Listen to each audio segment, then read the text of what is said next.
No primeiro trimestre desse ano, a economia brasileira encolheu 0,2%. Já nos últimos 12 meses, o Produto Interno Bruto caiu 1,6%. Os dados foram divulgados nesta sexta-feira pelo IBGE. O desempenho da economia no primeiro trimestre do ano foi amargo para o comércio. O consumo das famílias, que vem caindo desde o começo de 2014, manteve a queda. Com as vendas em baixa, as fábricas também puxaram o freio na linha de produção. De janeiro a março, o PIB, que é a soma de todas as riquezas produzidas no país, recuou 0,2% em relação aos últimos 3 meses do ano passado. Mas a retração foi bem maior na comparação com o primeiro trimestre de 2014, queda de 1,6%. Os serviços também ficaram no vermelho, menos 1,2%. O resultado do PIB só não foi pior porque a agropecuária cresceu 4%. Inflação e juros altos, consumidores endividados e queda nos investimentos e na renda do trabalhador. Foi esse cenário que puxou o PIB brasileiro para baixo e, por enquanto, não há sinais de melhora na economia, pelo menos no curto prazo. O ministro da Fazenda, Joaquim Levy, falou ontem em Washington que a recuperação da economia brasileira vai ser mais lenta, mas que no segundo semestre alguns números já devem ficar positivos. Eu acho que se nós tomarmos as providências necessárias com rapidez, nós temos bastante chance de ver um segundo semestre, né, a segunda metade do ano, favorável para a economia. É óbvio que isso vai envolver a resposta do setor privado, reconhecer esse momento de transição, que não só o Brasil, mas a América Latina, né, aqui o tema da discussão hoje é exatamente como que toda a América Latina está tendo novos desafios, e eu acho que o Brasil tem tudo para poder sair na frente.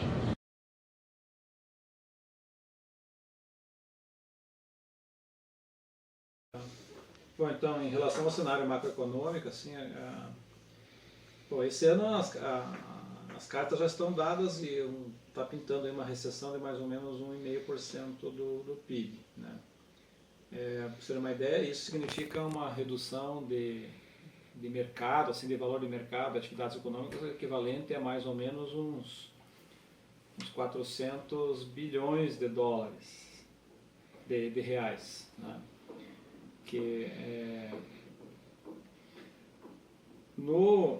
O governo tem sinalizado assim, uma recuperação com a retomada do crescimento em 2016, mas isso não vai ocorrer, né? Não pode admitir isso, nós vamos ter uma recessão longa de mais um ano ainda. Pode ser que não seja tão profunda, não seja menos 1,5%, mas com certeza o Brasil vai ter dificuldade de crescer. Então isso já está começando a pressionar o mercado de trabalho. Então as empresas tem empresas demitindo, tem empresas reduzindo a jornada de trabalho, tem sindicatos já aceitando redução de 20% da jornada de trabalho com redução de 20% do salário, do rendimento do salário bruto. Então tudo isso já está em andamento, né? Pequenas empresas, por exemplo, que têm até 5 funcionários, que até o ano passado ainda estavam contratando mão de obra um pouco, elas estavam segurando um pouco a taxa de desemprego, agora elas estão demitindo. Então o cenário está bem ruim para a economia brasileira e não há, a meu ver, assim, uma expectativa para retomada em 2016, não. 2016 para mim é um ano condenado, porque nós vamos estar pagando imposto vamos continuar pagando essa carga exuberante do imposto, vai ter a economia como se fosse um navio muito grande fazendo manobra, né? E uma vez que ele começa a virar numa determinada direção, para você desvirar ele pelo movimento da inércia é muito difícil. Pra você ter uma ideia, nós estamos, assim, o crescimento da economia brasileira em 2010 lá foi 7,5%, depois foi para 3 e pouco, depois foi para 2, para 1, ele vem reduzindo lentamente. Mas ele não vai se recuperar lentamente, e ainda mais com essas medidas recessivas. Daí o governo diz, não, esse é o primeiro passo, né? Tem que arrumar a casa para depois voltar a crescer. Mas ninguém no governo tem ideia do que fazer para voltar a crescer. Eles só estão dizendo isso, né? Não, vai voltar a crescer. Se você ficar repetindo isso todo dia, amanhã chove, amanhã chove, amanhã chove, um dia chove. Mas no caso do Brasil isso vai demorar uns 3 anos, pelo menos. né? Porque o impacto recessivo do aumento da carga tributária é muito grande. E aí depois que isso volta para... Quando empresas de serviços começarem a fechar, quebrar os negócios, eles não se reabrem automaticamente. Você destruiu aquilo e depois tem que plantar de novo. Daí plantar é que nem uma árvore. Você põe a sementinha, demora, tal, até colher demora muito tempo. Então, a destruição de mão de postos de trabalho que vai ocorrer na economia, que está ocorrendo agora e vai continuar ocorrendo em 2016, vai demorar muito tempo para ser reconstruída, né? Por exemplo, a Europa está sofrendo isso, a Europa e os Estados Unidos. Eles tiveram uma recessão muito grande. Então, e lá foi a mesma história. Não, o governo está intervindo e vai voltar. Já fazem 2008 para 2014, já são 6 anos e a coisa continua recessiva na Europa, né? A situação do Brasil é semelhante. Não por uma crise financeira, mas por uma crise política, né? Mas a situação é a mesma. Assim. Se destrói as empresas e não é porque agora a economia voltar a crescer, aquela empresa que foi destruída vai abrir as portas de novo, não existe mais. Aquela pessoa está fazendo outra coisa, ela já se ajustou, o dinheiro dela já perdeu, então não tem como voltar mecanicamente, né? Então 2016 está condenado. O governo está desesperado porque perdeu completamente o controle do processo administrativo do país como um todo, né? Então, no momento o país já não vinha crescendo, já tinha apresentado crescimento quase zero, estava 0,5% do PIB em 2014, né? Então, num cenário desse, você não poderia fazer um ajuste fiscal tão drástico, né? O problema é que o governo gastou lá atrás, gastou muito mal, não conseguiu estimular o crescimento econômico e agora ele tá no pior dos mundos, né? Como aquela família que gastou todo o seu dinheiro numa reforma da casa ou na reforma da sua empresa ou do seu negócio, só que a empresa não cresceu e as dívidas estão se acumulando, né? Daí, para pagar essa conta, o governo, ao invés de cortar gastos, resolveu o caminho mais fácil, que é aumentar impostos no primeiro momento. Ele tá cortando gastos, mas o corte de gastos não é tão significativo quanto o aumento da arrecadação. Então, mais uma vez, o governo está indo pegar dinheiro das famílias na sociedade para poder pagar a sua inoperância. O fato é o seguinte, tem uma coisa que acho que é pouco analisada, assim, mas a lei de responsabilidade fiscal, lá quando ela foi implementada em 2000, estipulou um teto para gastar com folha de pagamento e tal, né? Estipulou lá um valor de 60% das receitas correntes líquidas. O que aconteceu de lá para cá foi que todo o sistema político, né, se aproveitou da regra fiscal, porque até a implantação da lei de responsabilidade fiscal, a folha de pagamento não pesava tanto assim no orçamento total da União. Tinha um espaço. E agora todo esse espaço foi ocupado. Então o Estado inchou em todas as esferas, federal, municipal e estadual. Junta com isso um sistema político federativo que ele é muito caro para manter no Brasil, com deputados, vereadores, deputados estaduais, deputados federais. Esses poderes aí, eles estão gerenciando uma massa de recursos cada vez maior. Agora, na última canetada aí do Congresso Nacional, por exemplo, eles aprovaram um orçamento impositivo. O governo federal é obrigado a gastar com as emendas parlamentares, né? Isso é obrigado por lei. Então são gastos que estão já previamente decididos que o governo não tem o que fazer, né? Essa estrutura toda a sociedade não suporta mais. Não é que não suporta do ponto de vista psicológico e tal, ela não suporta do ponto de vista econômico. Isso não cabe no orçamento da sociedade, né? Então é por isso que nós estamos pagando energia elétrica mais cara, por isso que nós estamos pagando IPVA com 40% de aumento aqui no Paraná, é por isso que a gente está pagando energia elétrica agora 30 e poucos por cento mais caro. Então, para financiar toda essa estrutura, aí o Estado tem que obter dinheiro de algum lado. Então, Infelizmente, isso tira energia da iniciativa privada, das famílias, para as pessoas, ao invés de consumir, elas estão pagando impostos.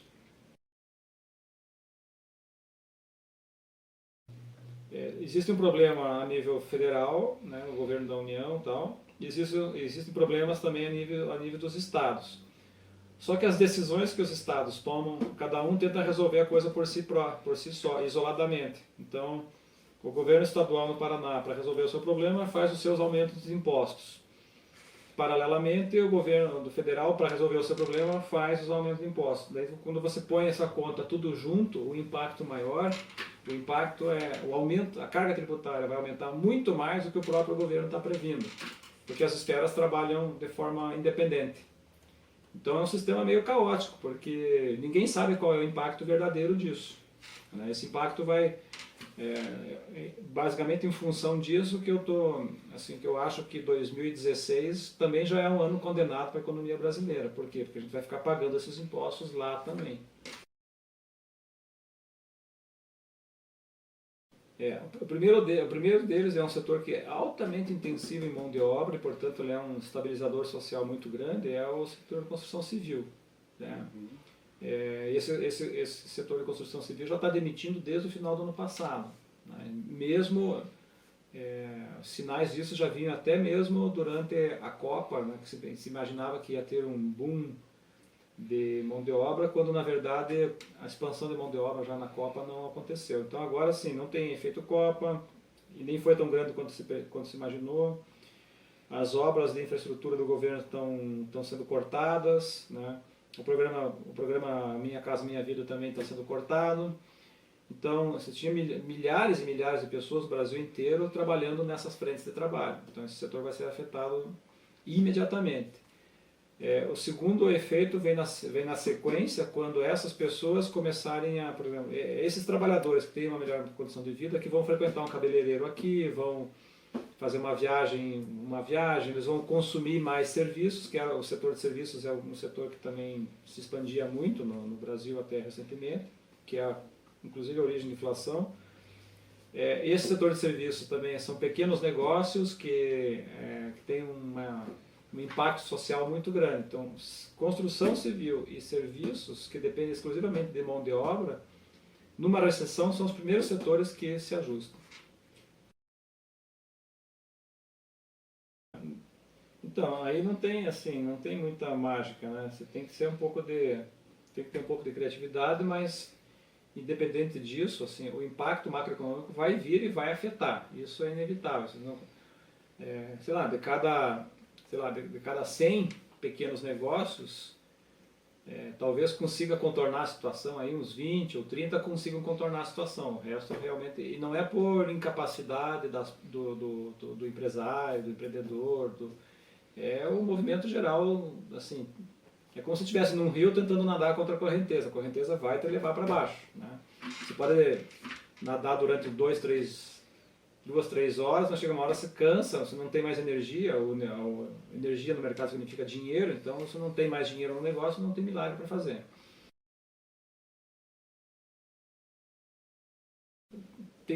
A cultura empresarial brasileira, ela procura consultoria depois que as coisas estão dando errado, né? Tardiamente. Então, quando o empresário está indo bem, o dinheiro está entrando no caixa e tal, ele tem muita gordura para queimar, daí as ineficiências não aparecem. Então ele naturalmente diz, eu não preciso procurar consultoria porque está dando certo, eu estou ganhando dinheiro, meu negócio está indo bem e tal, né? Não estou fazendo nada de errado. Quando, na verdade, ele poderia estar, naquele momento que ele tem dinheiro, ele poderia estar preparando melhor o negócio dele. Né? Aí, infelizmente, ele vai procurar alguém, mas aí já é uma consultoria que, assim, é o que eu chamo de... É o consultor do desespero, né? Porque ele chega lá para tentar resolver um caso quando... já está quase na borda do precipício. Né? Então isso, assim, as empresas de consultoria elas vão sofrer um pouco isso. Né? No entanto, os empresários procuram às vezes consultorias nos momentos de crise. Então tem o outro lado da moeda aí nessa hora, da questão, a cultura empresarial brasileira, que vai procurar aconselhamento quando quando assim, vai procurar conversar com os amigos quando o casamento está dando errado, né? Mais ou menos sempre assim. Nas empresas é a mesma coisa. E aí, mas é um cenário mais difícil, porque daí na hora que você precisa fazer algum tipo de investimento, algum tipo de mudança na empresa, você não tem recurso para fazer isso, porque já está comprometido o capital de giro. Então a capacidade de manobra fica restrita, né? E aí tem que entrar a criatividade, o cara assim, saber encontrar uma solução que não é fácil, e muitas vezes não tem mágica nesse momento, né?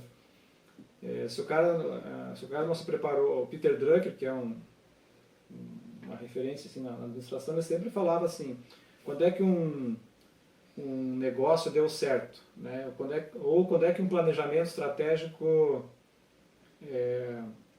chegou no seu limite. Assim, olha, quando as coisas começaram a dar certo. Quando as coisas começaram a dar certo, você tem que abandonar o que você está fazendo e começar tudo de novo.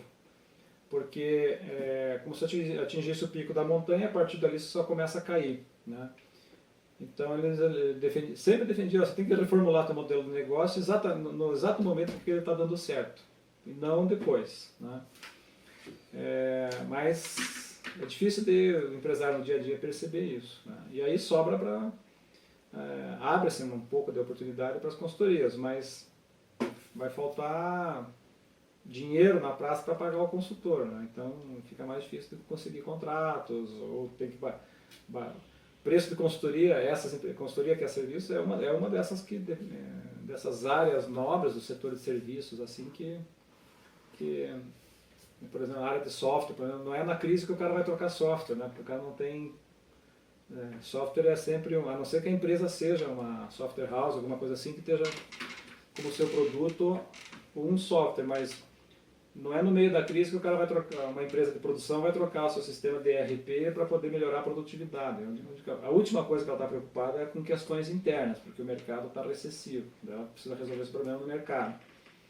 Então, nessa área, por exemplo, de consultorias que vendem ferramentas de suporte à administração e tal, elas vão ter uma dificuldade maior. Por quê? Porque as empresas são ferramentas que ajudam a gestão interna, elas têm pouco apelo nos momentos de crise, né? Quando o mercado está indo bem, aí geralmente a venda de software também é muito maior. O cara, vou trocar o site, então, mas na hora da crise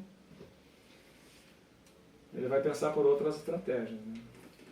Iniciando a terceira etapa de nossa análise, nossa equipe decidiu compreender também a ótica de um profissional do setor de consultoria paralelo à organização da JR. Tal decisão foi optada para possibilitar uma análise mais detalhada com um leque mais amplo de insumos informacionais. A técnica de pesquisa utilizada foi a de questionário e, para representar as respostas do consultor, foi utilizado recortes recursivos. Cabe destacar o fato que tal consultor optou por não exposição de sua organização, bem como seu nome. Quando questionado a respeito de fatores que influenciam o setor de consultoria, o consultor respondeu a respeito do fator econômico e que este afeta diretamente o setor de consultoria, pois é ele que será o diferencial para tratar de planos estratégicos para uma organização ou para uma possível venda de um produto ou serviço. No caso de uma consultoria para a venda, é importante posicionar como um centro de custo, um investimento e não uma despesa. Já para a questão social, o consultor argumenta a respeito da necessidade de adequar seu discurso para cada classe social que se quer atingir e como atingir. Quando indagado o grau de importância das informações para o funcionamento do setor de consultoria, o consultor disserta que o serviço de consultoria tem o objetivo de entender todo o fluxo de informação que ocorre em uma organização ou projeto. Dessa forma é analisada desde informações mais básicas até as mais complexas. O consultor complementa, comentando que é necessário estar dentro do contexto ou cultura para se aplicar uma boa consultoria. Perante o tópico de fontes relevantes de informações, o consultor argumenta que a própria organização é uma fonte interna de informação e para fontes externas são utilizados dados de fontes locais confiáveis para cada segmento. O consultor exemplifica, para seu setor, tem como referência o ABRAD, Associação Brasileira de Agentes Digitais. Quando questionado os critérios para a coleta de informações do setor, o consultor disserta que dados precisos e informações verídicas são seus principais critérios. O consultor utiliza de KPIs das empresas para fazer uma venda ou uma consultoria estratégica, pois são nesses pontos que se fazem a diferença. Já para o tópico de critérios para a formulação de estratégias, o consultor explica que o principal item que deve ser levado em conta é o engajamento dos sócios e equipe para realizarem as etapas para se cumprir a estratégia estabelecida. Analisar o mercado é outro ponto relevante segundo o consultor. Analisar tendências também é importância para saber como se posicionar e se o mercado atual já está escasso. Também é dissertado a respeito de uma análise financeira e sua extrema importância para saber se a estratégia em questão é suportada pela organização. Por fim, o último tópico abordado do questionário refere-se a quais são os nichos mais atendidos pelo setor. Como resposta, o consultor argumentou que o nicho mais atendido são microempresas que são novas no mercado e estão com dificuldade de aumentar sua visibilidade e credibilidade. As empresas de médio porte também aquecidas, porém em menor escala. Essas procuram um aumento na taxa de conversão de contatos para clientes. Iniciando a terceira etapa de nossa análise, nossa equipe decidiu compreender também a ótica de um profissional do setor de consultoria paralelo à organização da JR. Tal decisão foi optada para possibilitar uma análise mais detalhada com um leque mais amplo de insumos informacionais.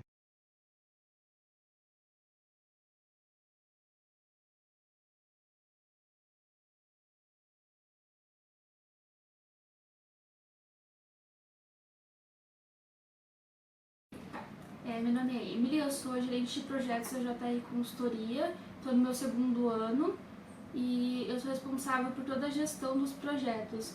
Então eu faço a gestão de controle de como o projeto está, o que está acontecendo, as etapas, enfim, todo o gerenciamento. Então assim, eu acho que o MEG ele é uma coisa muito ampla e ele pode ser em cada lugar de uma forma muito diferente. O Brasil Júnior ela unifica, ela tenta fazer tudo ficar o mais padronizado possível, mas mesmo assim, cada região ela tem suas características muito marcantes. O que a gente consegue ver pela Brasil Júnior é que ela tenta alinhar como o MEG vai funcionar, não nas particularidades, mas eu acho que é mais um alinhamento geral, assim. Sim, o P em Rede é um planejamento estratégico que foi feito linkando a Brasil Júnior, que seria responsável pelo âmbito nacional, e as federações. Esse planejamento ele abrange toda a rede, então desde EJs, núcleo de empresas juniores, abrange tudo que está no MEG, né, no Movimento Empresa Júnior, e ele traz direcionamentos e objetivos, metas. Ele usa o BSC para formular de onde a gente está para onde a gente quer chegar. Então a FEJAPAR, ela também está inserida dentro do P em Rede e ela tem os pilares de atuação. Dentro disso, ela trabalha a estratégia dentro das empresas juniores, através de integração, do suporte, do fomento, que seria fomentar novas empresas, da regulamentação. Então ela atua em vários pilares para aplicar o P em Rede dentro das EJs e da federação em si. Então as empresas juniores da UFPR, assim como as outras instituições de ensino, elas têm um núcleo que organiza, de certa forma, as ações delas. Então a gente tem representantes que tentam tratar dos interesses em comum perante a instituição de ensino, como quando a gente precisa de alguma coisa da universidade, eles representam todas as empresas juniores da UFPR.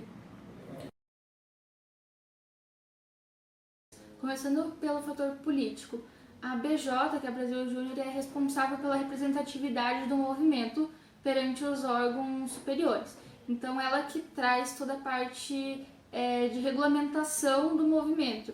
Isso também entra junto com a parte legal. Então está em tramitação uma lei que vai regulamentar as empresas juniores. Então a gente vai deixar de ser, hoje a gente é tratado como uma instituição civil, a gente é tratado como outras instituições, a gente não tem uma regulamentação própria. E está em tramitação essa lei que vai regulamentar o que é uma empresa júnior, o que ela precisa ter para ser uma empresa júnior e quais são os direitos, os deveres perante a lei.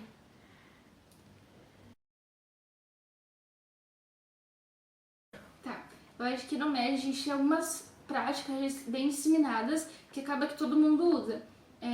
Nas ferramentas mais tecnológicas em relação ao computador, software, essas coisas, a gente tem o costume de usar muito o Hangout, que é uma ferramenta do Gmail, o Drive também, que é outra do Google Drive, que são ferramentas que a gente acaba utilizando muito na nossa parte de gestão do conhecimento e na parte de transmitir informação. Então, normalmente, como a gente trabalha muito à distância, principalmente o Brasil Júnior e as federações, a gente acaba trabalhando com pessoas de diferentes lugares.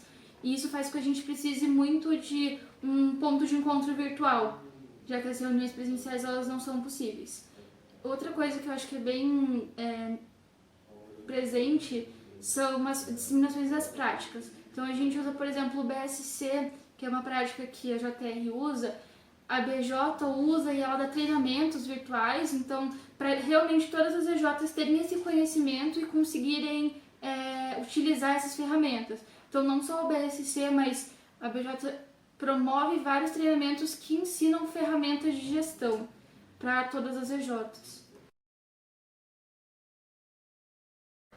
Então, assim, eu acho que uma grande entrega do movimento Empresa Júnior é como ela vai se portar frente à sociedade. Então, nossa missão é formar empreendedores comprometidos e capazes de transformar o país. Isso já diz muito sobre o nosso movimento, porque o nosso principal objetivo é formar pessoas que transformem e tragam resultados visíveis na sociedade. Então a gente trabalha com isso de várias formas. A gente forma, nosso principal objetivo é formar empreendedores, e esses empreendedores vão ter um comportamento diferenciado, mais ético, mais realizador, e com isso trazer transformação para a sociedade.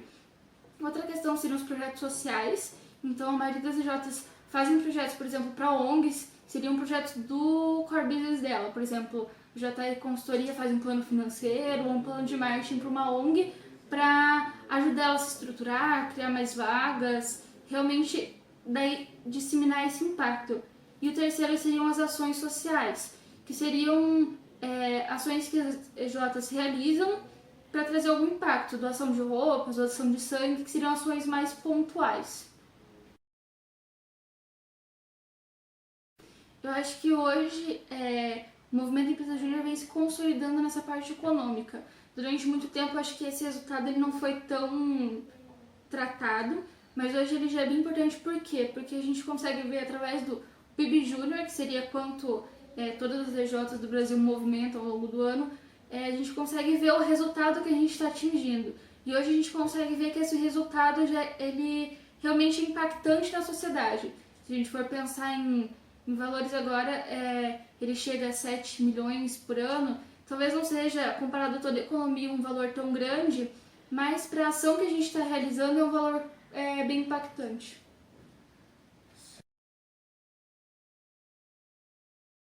Então, a JR é a empresa júnior do setor de Ciências Sociais Aplicadas. A gente abrange os cursos de Gestão da Informação, Administração, Ciências Econômicas e Ciências Contábeis. A gente trabalha apenas com alunos, então a empresa é gerida e todo mundo que trabalha aqui somos alunos da universidade. A gente trabalha com projetos de consultoria em gestão empresarial para principalmente micro e pequenas empresas, então esse é o nosso produto. E hoje a gente conta com 30 membros, entre diretoria e consultores, e nossa missão seria cultivar sonhos, então, porque a gente tenta colocar que a gente cultiva tanto os sonhos das pessoas que entram aqui e querem se desenvolver, quanto os sonhos dos clientes que a gente está entregando os projetos. E a nossa missão seria evoluir a empresa desenvolvendo os membros, que são duas coisas que caminham juntas.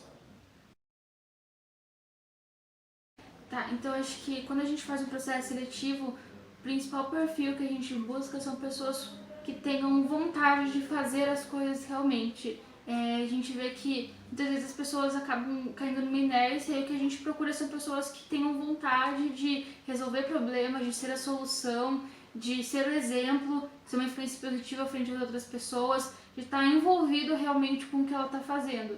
E não ser só mais uma pessoa que está ali para cumprir o seu trabalho, digamos assim. De pessoas que vão além, que busquem novas soluções e tentem trazer isso para a organização.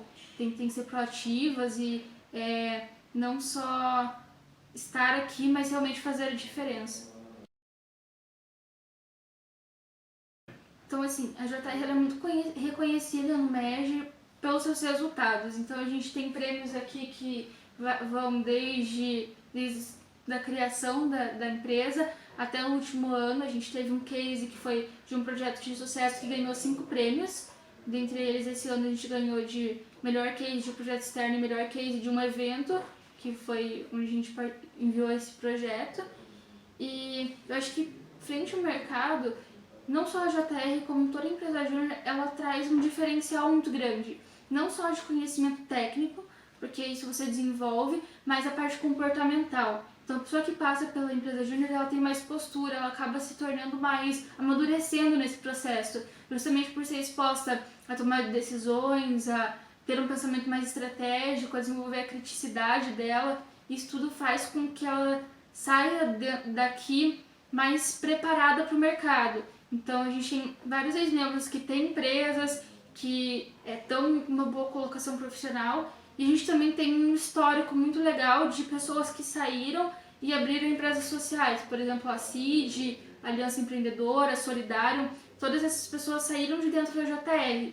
Porque quando a gente participa do movimento, a gente passa a olhar não só para dinheiro e colocação profissional, mas também para a sociedade e o impacto que a gente quer causar. Então, assim, hoje, no ano de 2015, houveram algumas mudanças estruturais e o relacionamento com os stakeholders é responsabilidade da presidência. Então, os principais stakeholders que a gente tem seriam os professores, porque eles são responsáveis por pelo todo o auxílio que a gente tem nos projetos. Muitas etapas a gente precisa realmente de que os professores estejam acompanhando mais de perto, então eles são um stakeholder muito importante. A gente trata com eles, são realizadas reuniões de apresentação, a gente participa das departamentais, tudo isso para criar um relacionamento com o professor. Outros stakeholders seriam os clientes, que esse stakeholder é a responsabilidade da área de negócios, que é criar um relacionamento com o cliente. Então, não só a venda e o projeto em si, mas toda a experiência do cliente na compra e no projeto em si. Os pais são um stakeholder, porque a gente trabalha com universitários. E a família é um fator importante. Então, se a família não estiver apoiando, consequentemente, o desempenho do consultor dentro da JR, ele acaba sendo comprometido. Por isso, eles são um stakeholder bem importante. A gente trabalha com eles através de reunião dos pais. A gente faz alguns eventos, eles são convidados para conhecer a empresa, saber o que os filhos dele estão fazendo aqui, como que funciona, justamente para tentar trazer eles aqui para dentro. Então, assim, no início de cada projeto é solicitado para o cliente tudo que a gente vai precisar ao longo do projeto de informação da empresa. Então, a gente faz um diagnóstico. Nesse diagnóstico tem várias questões que já é uma coleta de dados das informações principais para aquele tipo de projeto. Mas ao longo do projeto a gente normalmente precisa de mais informações do que a gente levanta inicialmente. Então, assim, para a gente coletar essas informações que faltam, a gente tem um relatório de status do projeto. Então, dependendo de como foi definido com o cliente, de 15 em 15 dias ou mensalmente, depende do tamanho do projeto, a gente recebe um relatório de status, que vai dizer qual é o status do projeto, se ele está no prazo, se ele está amarelo ou em atraso, e esse relatório ele vai dizer em qual fase o projeto está, quais são as próximas fases e se vai precisar de algum outro documento para essas fases seguintes. Então, às vezes falta alguma informação, algum documento da empresa, então a gente envia junto com esse relatório de status o que vai ser necessário para a execução do projeto. Eu acho que a JR ela passou por um período de amadurecimento, ela veio amadurecendo. por ser uma empresa júnior, formada só por universitários, esse amadurecimento ele acontece de uma forma um pouco mais lenta que as empresas de mercado. Por isso a estratégia da JR, ela começou focada na parte interna de estruturação e agora, nesses últimos anos, que a gente vem focando no mercado realmente, deixando um pouco a parte de estruturação, agora que a gente já tem uma estrutura consolidada, para as decisões estratégicas serem focadas no mercado.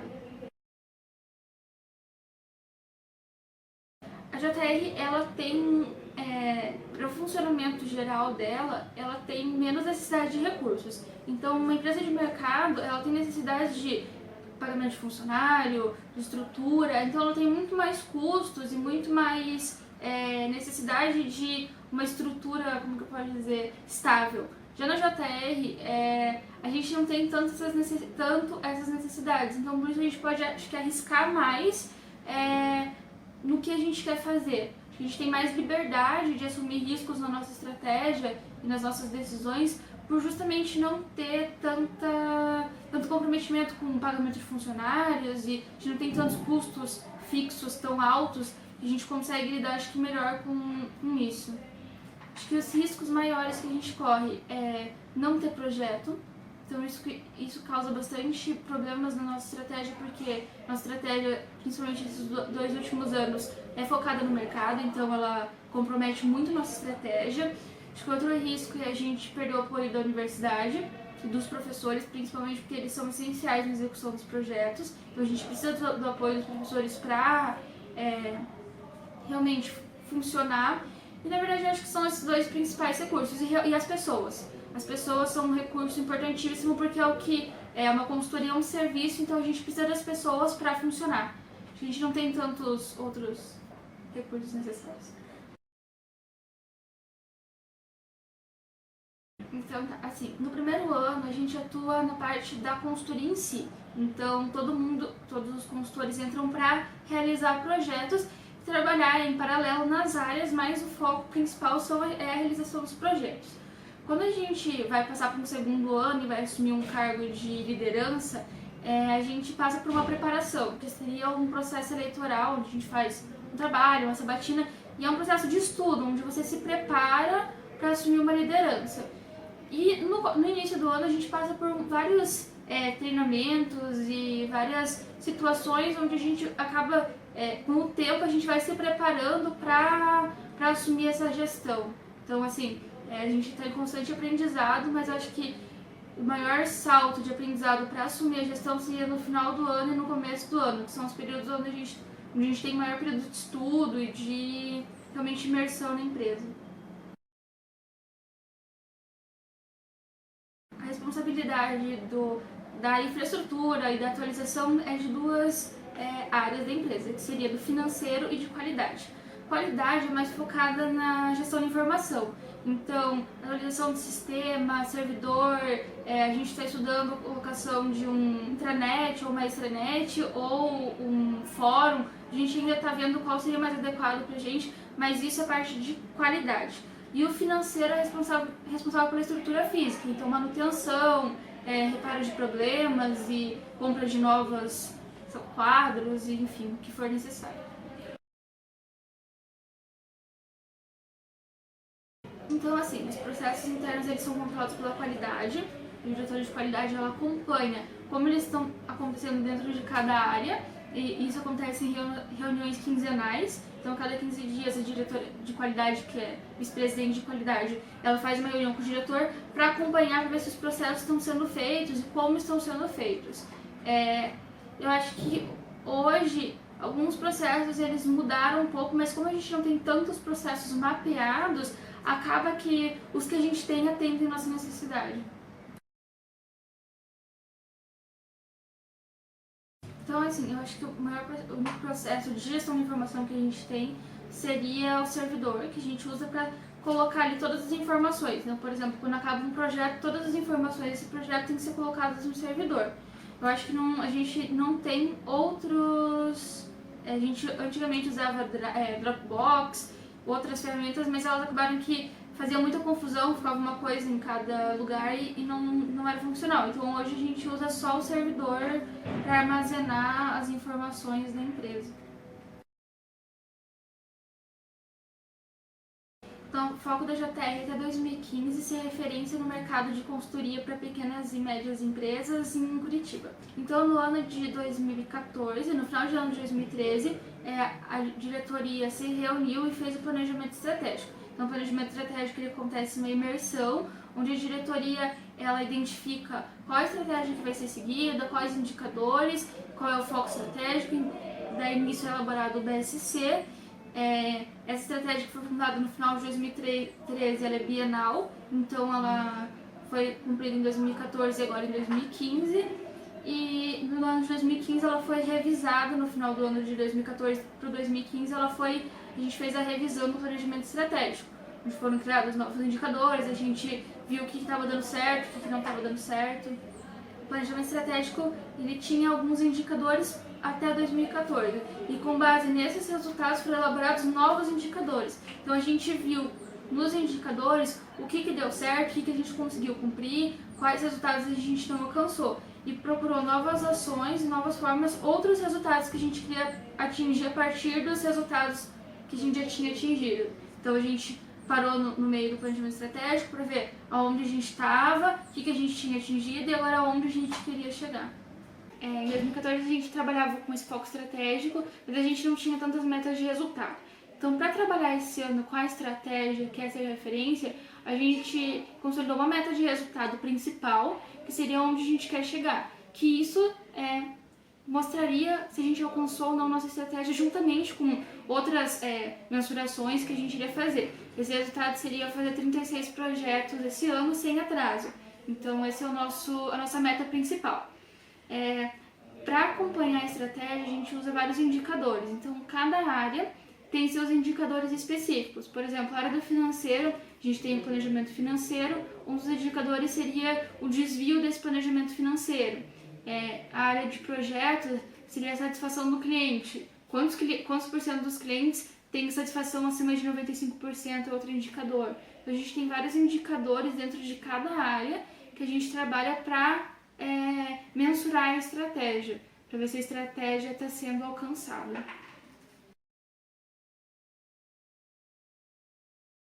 Sim, esse ano então até agora a gente está com 12 projetos rodando. E desses 12 projetos a gente não tem nenhum atraso. Então a gente está com todos os projetos ou no prazo ou adiantado.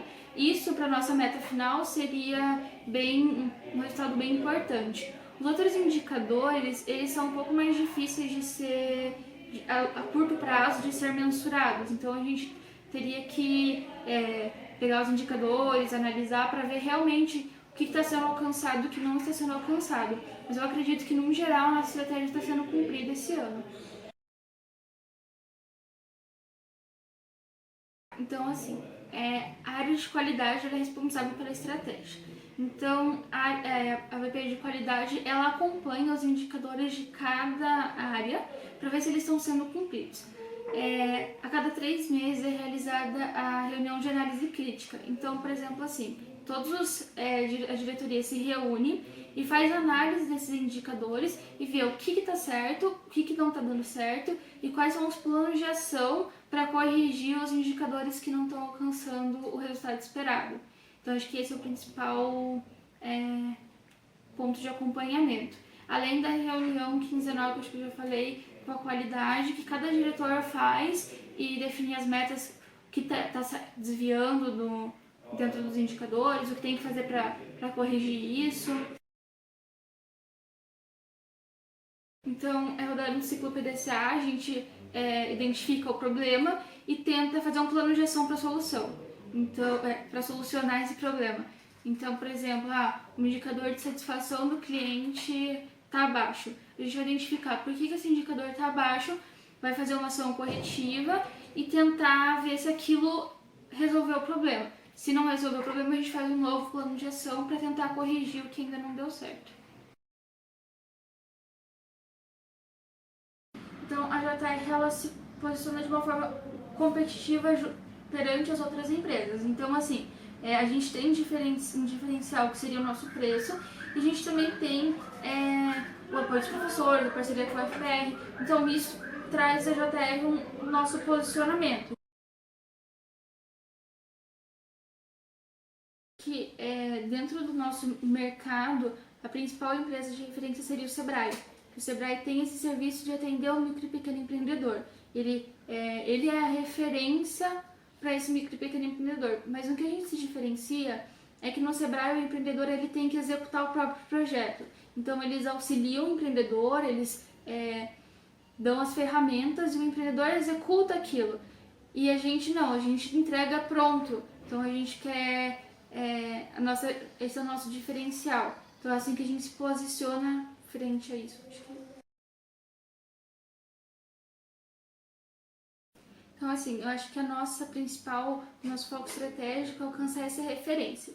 Então a gente quer se posicionar como uma opção lembrada pelos micro e pequenos empreendedores de Curitiba como consultoria. Então acho que daqui 5, 10 anos a JR quer se posicionar como a primeira opção lembrada pelo empreendedor. Então na hora dele lembrar como ele vai suprir uma necessidade, como ele vai organizar a empresa dele, a nossa ideia é que ele pense em primeiro lugar na JR Consultoria.